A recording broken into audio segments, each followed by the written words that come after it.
ప్రపంచవ్యాప్తంగా ఉన్న హిందువులకు దేవదేవుడు శ్రీనివాసుడు. ఆయనను ఒక్క క్షణం దర్శనం చేసుకుని ఒక్క ముక్క లడ్డూ ప్రసాదాన్ని నోట్లో వేసుకునే భాగ్యం కోసం ఖండాంతరాలు దాటి వస్తారు. కొండపై ఎన్ని గంటలైనా క్యూ లైన్లలో ఎదురు చూస్తారు. అలాంటి చోట యంత్రాంగం భక్తుల విశ్వాసాలను కాపాడేందుకు అత్యంత ప్రాధాన్యతనివ్వాలి. కానీ ప్రసాదం తయారీ కోసం వాడిన నెయ్యి విషయంలో బయటకు వచ్చిన సంచలన నిజాలు హిందూ సమాజాన్ని నివ్వెరపరుస్తున్నాయి. ఇప్పుడు ఈ నిందలన్నీ వైసీపీ మీదనే పడుతున్నాయి. సమర్థించుకునేందుకు తంటాలు పడాల్సి వస్తోంది వైసీపీ. పాలన ప్రారంభించి 100 రోజులైన సందర్భంగా ఎన్డీఏ కూటమి ఎమ్మెల్యేల సమావేశం నిర్వహించారు. ఈ సమావేశంలో చంద్రబాబు వైసీపీ పాలనలో జరిగిన దారుణాలను సరిచేస్తున్నామని చెబుతూ వచ్చారు. ఈ క్రమంలో తిరుమలలో జరిగిన ఘోరాన్ని బయటపెట్టారు. లడ్డూ ప్రసాదంలో జంతువుల కొవ్వుతో కల్తీ చేసిన నెయ్యిని వాడారన్నారు. చంద్రబాబు బయటపెట్టిన మాటలు సంచలనం సృష్టించాయి.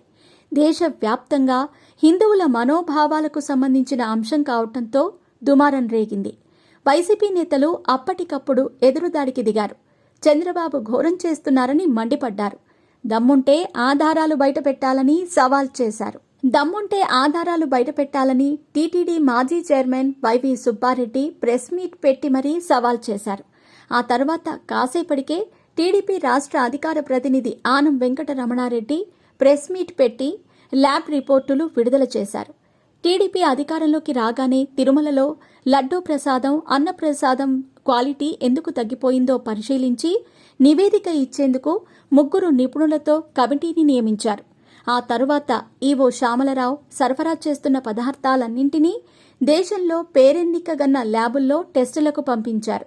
నెయ్యి విషయంలో వచ్చిన రిపోర్టును చూసిన వెంటనే మొత్తం ఆ నెయ్యి వాడకాన్ని నిలిపివేసి ఆ కాంట్రాక్టర్ను బ్లాక్ లిస్టులో పెట్టారు.